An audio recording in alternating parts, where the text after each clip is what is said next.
Architectural heritage of Uttar Pradesh पे यूपीटीपीएससी के previous year की मास्टर क्लास लेके आए हैं और जिसमें आपको डिटेल इंसाइट इसकी मिलने वाली है कि यूपीटीपीएससी आयोग इस चैप्टर से या फिर इस टॉपिक से किस डेप्थ तक क्वेश्चन बनाता है और कितने क्वेश्चन। इन्फोर्समेंट कांस्टेबल का पेपर लिया 11/5/2025 को। उसमें देखिए आपने कैसे क्वेश्चन बनाया कि आगरा किले के बारे में निम्न में से कौन सा कथन सही है या है। तो पहला कथन दिया उसने कि अकबर ने इसका निर्माण करवाया था, निर्माण शुरू कराया अकबर ने। दूसरा कथन दिया है कि इसका निर्माण वास्तुकार अब्दुल खान की देखरेख में शुरू हुआ। The construction was started under the supervision of architect Abdul Khan. और तीसरा है it is situated on the banks of the river Yamuna, कि यह यमुना नदी के तट पर स्थित है। फिर उसके यहाँ पे 4 ऑप्शंस दिए हैं जहाँ पे लिखा है दोनों कथन ए बी सही है, दूसरा है कि केवल कथन ए सही है, तीसरा है दोनों कथन ए और सी सही है, चौथा है कि केवल बी कथन सही है और ई है कि में से कोई नहीं।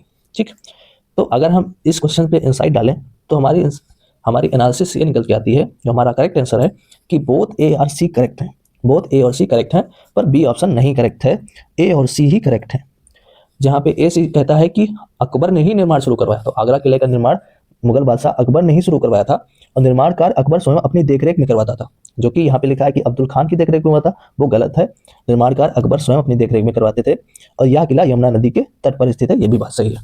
तो दूसरा वाला ऑप्शन गलत है और पहला और सी ऑप्शन, ए और सी ऑप्शन सही है। तो इस हिसाब से आपका तीसरा वाला ऑप्शन सही हो जाएगा कि दोनों कथन ए और सी सही है।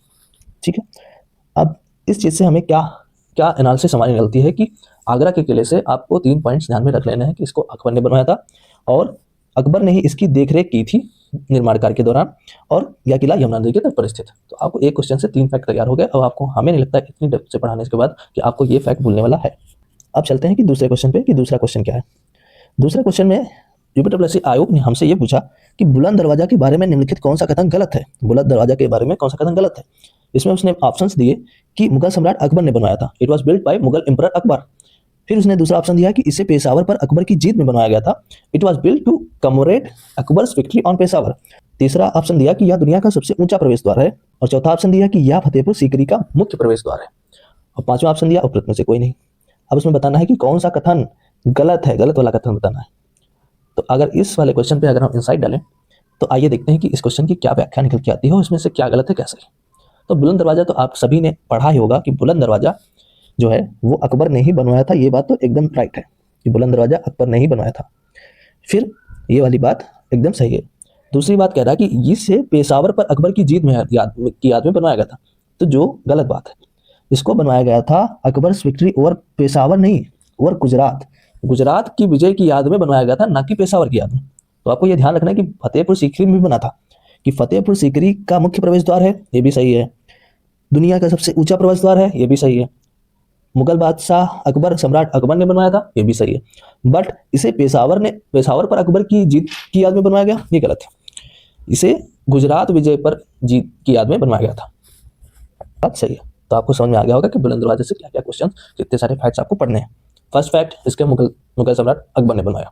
दूसरा कि इसे गुजरात विजय के उपलक्ष्य में अकबर ने बनवाया था। तीसरा, ये फतेहपुर सीकरी में बना है और फतेहपुर सीकरी का मुख्य द्वार है। और तीसरा, ये दुनिया का सबसे ऊंचा प्रवेश द्वार है। तो 4 फैक्ट आपको इसमें ऐड करने हैं। फिर देखते हैं कि आगे कौन से क्वेश्चन हैं। फिर यूपीटीपीएससी जूनियर एनालिसिस ड्रग वाले पेपर में 2/2/2025 को जो हुआ, उसमें ये पूछा गया कि लखनऊ का चारबाग जो रेलवे स्टेशन है किस स्थापत्य शैली का उदाहरण है। तो the Lucknow Charbagh railway station is an example of which architectural style. तो जहाँ पे असली जो आंसर है इसका, जो इसमें जो इसका करेक्ट आंसर है वो है इंडो सार्सेनिक। तो इसको आपको याद रखना है, इंडो सार्सेनिक, कि जो लखनऊ का चारबाग रेलवे स्टेशन है वो इंडो सार्सेनिक शैली पे बना हुआ है। वहीं छत्रपति जो शिवाजी टर्मिनल है, छत्रपति शिवाजी टर्मिनल, वो विक्टोरियन गोथिक आर्किटेक्चरल शैली पर बना हुआ है, स्थापत्य शैली पर बना हुआ है। तो इस बात को आपको मन में बिठा लेनी है कि लखनऊ का चारबाग रेलवे स्टेशन अगर पूछे किस स्थापत्य शैली का उदाहरण है तो इंडो सार्सेनिक। तो इंडो सार्सेनिक स्थापत्य शैली का उत्कृष्ट उदाहरण है हमारा लखनऊ चारबाग रेलवे स्टेशन। तीसरा क्वेश्चन जो जूनियर एनालिसिस ट्रक वाले पेपर में ही यूपीटीपीएससी ने पूछा था कि प्रसिद्ध बरुआ सागर किला किसके द्वारा बनाया गया था। तो प्रसिद्ध बरुआ सागर किला जो कि झांसी में स्थित है उसको किसके द्वारा बनाया गया था। तो पहला था शमशेर खान, राजा वीर सिंह, राजा गंगाधर राव, राजा उदित सिंह, उपयुक्त में से कोई नहीं। इस प्रकार से ऑप्शन उसने दिए। तो इसका जो करेक्ट ऑप्शन है वो आपको ध्यान रखना है, राजा उदित सिंह। प्रसिद्ध बरुआ सागर किले का निर्माण ओरछा के राजा उदित सिंह ने झांसी में करवाया था ओरछा के राजा थे, राजा उदित सिंह। उन्होंने यहाँ बरुआ सागर ताल का भी निर्माण करवाया। और झांसी जो शहर है वो पहुंच और बेतवा नदी के मध्य स्थित है और इसकी स्थापना 1631 में ओरछा के शासक वीर सिंह बुंदेला ने की थी। तो यहाँ पे आपको ये बात ध्यान रखनी है कि प्रसिद्ध बरुआ सागर किला, एक बरुआ सागर किला जिसको ओरछा के राजा उदित सिंह ने बनवाया था, झांसी में निर्माण करवाया था, ये आपको ध्यान में रखना है। इस पर यूपी ट्रिपल ने अभी क्वेश्चन पूछा है, बहुत लेटेस्ट में ही क्वेश्चन बनाया था, तो इस बात को ध्यान में रखना है। और झांसी के संदर्भ में आपको ये बात ध्यान रखनी है कि पहुंच और बेतवा नदी के मध्य स्थित है और इसकी स्थापना 1631 में ओरछा के शासक वीर सिंह बुंदेला ने की थी। आई होप आपको ये सब फैक्ट्स याद रहेंगे। चलते हैं 2024 में यूपी ट्रिपल आयोग के द्वारा एक क्वेश्चन पूछे गए, जो उसमें ये पूछा गया, identify the UNESCO world heritage sites in Uttar Pradesh. तो उत्तर प्रदेश के 3 यूनेस्को विश्व धरोहर स्थल हैं। उत्तर प्रदेश के भारत में कुल 44 स्थलों में से उत्तर प्रदेश के 3 यूनेस्को विश्व धरोहर स्थल हैं, जिसमें आगरा का किला जो कि 1983 में बना, ताजमहल वो भी 1983 में यूनेस्को के विश्व धरोहर स्थलों में शामिल हुआ, और फिर फतेहपुर सीकरी जो कि 1986 में। तो आपस में जो विकल्प दिए गए थे वो थे वाराणसी रिवर फ्रंट, काशी विश्वनाथ का मंदिर और इलाहाबाद फोर्ट, जो कि वास्तव में यूनेस्को की सूची में शामिल नहीं है। इस क्वेश्चन से आपको 3 फैक्ट्स याद रखने हैं कि उत्तर प्रदेश के 3 यूनेस्को विश्व धरोहर स्थल हैं सिर्फ, और वो हैं आगरा का किला 1983, ताजमहल 1983 और फतेहपुर सीकरी 1986।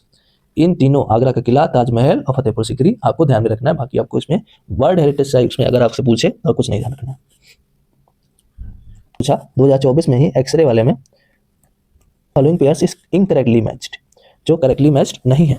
तो यहाँ पे उसने कुछ स्थापत्य के उदाहरण, जो वास्तुकला के जो उत्कृष्ट उदाहरण हैं, उनको जगह से पेयर करने का मिलान पूछा कि आपको जैसे कोई चीज़ कहाँ पे है उसका पेयर करना है। तो मेहताब बाग लखनऊ में है, उसने दिया था ऑप्शन में कि मेहताब बाग लखनऊ, जो कि गलत है। मेहताब बाग कहाँ है? आगरा में है। वही शंकर विमान मंडपम जो कि कहाँ है? प्रयागराज में है। लाल किला अभी पढ़ाया था, आगरा का लाल किला, तो आगरा में है। और ग्रीन पार्क स्टेडियम कहाँ है? कानपुर में। तो जो आपको ये ध्यान रखना है कि जो भी, अगर आप फर्स्ट लेवल तैयारी कर रहे हो इस टॉपिक की, तो आपको जो जरूरी जो आर्किटेक्चरल साइट्स हैं उनकी लोकेशन, तो आपके पास एक लिस्ट तैयार कर लीजिए कि आगरा का किला कहाँ है, बुलंद दरवाजा कहाँ है, ये सब चीज़ें, शंकर विमान मंडपम कहाँ है, लाल किला कहाँ है, ग्रीन पार्क स्टेडियम कहाँ है, ऐसे करके इन सब की एक लिस्ट बना लीजिए, जिससे वो लिस्ट आप तैयार कर लीजिए। फर्स्ट लेवल का क्वेश्चन उसी से क्रैक हो जाएगा इस टॉपिक से।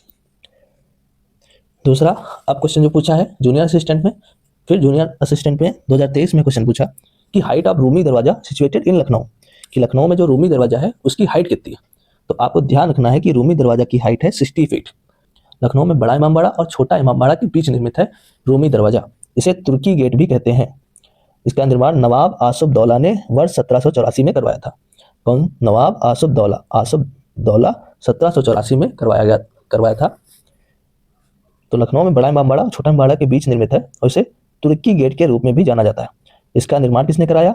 नवाब आसुफउद्दौला ने 1784 ईस्वी में करवाया था। तो आपको ये ध्यान रखना है कि निर्माण इसने, रूमी दरवाजा कहाँ स्थित है? लखनऊ में स्थित है। इसकी हाइट कितनी है? 60 फीट है।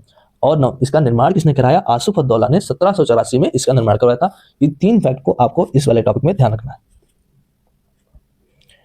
फिर बढ़ते हैं, उसने देखिए कि जूनियर असिस्टेंट एग्जाम में ही 2023 में उसने पूछा कि देवगढ़ का दशावतार मंदिर तो सबको जानता है कि देवगढ़ का दशावतार मंदिर गुप्ता पीरियड में पढ़ा जाता है, पर उसने ये पूछ लिया कि वो किस आर्किटेक्चरल स्टाइल पे बना हुआ है। ऐसे एक और क्वेश्चन भी पूछा था कि चारबाग का रेलवे स्टेशन किस आर्किटेक्चरल स्टाइल पे बना हुआ था। तो इंडो सार्सेनिक आर्किटेक्चरल स्टाइल पे बना था, तो आपने पढ़ लिया। तो आर्किटेक्चरल स्टाइल्स भी आपको चीज़ों को पढ़ते समय देख लेना है कि ये किस आर्किटेक्चरल स्टाइल पे बना हुआ है। एक जो फेमस चीज़ें हैं, जैसे यहाँ पे हमने देखा था कि लखनऊ का चारबाग रेलवे स्टेशन किस स्थापत्य शैली का बना, तो इंडो सार्सेनिक। वैसे ही तो यहाँ पे था इंडो सार्सेनिक। वैसे ही यहाँ पे उसने ये पूछ लिया कि देवगढ़ का दशावतार मंदिर है वो किस आर्किटेक्चर स्टाइल में बना है।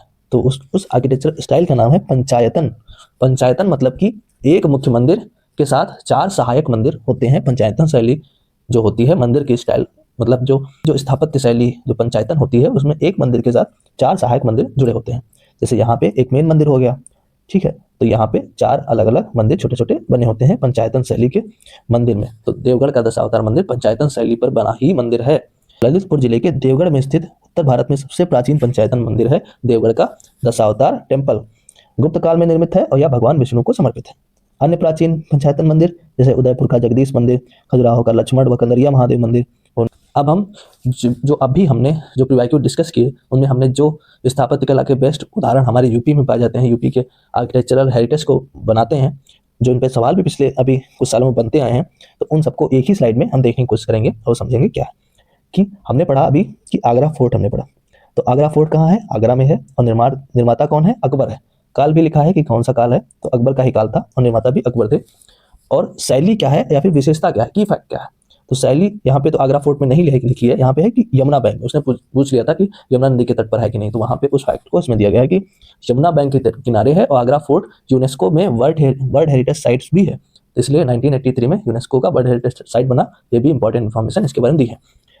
फिर बुलंद दरवाजा जो कि कहाँ है? फतेहपुर सीकरी में। इसका भी निर्माण किसने करवाया? अकबर ने करवाया।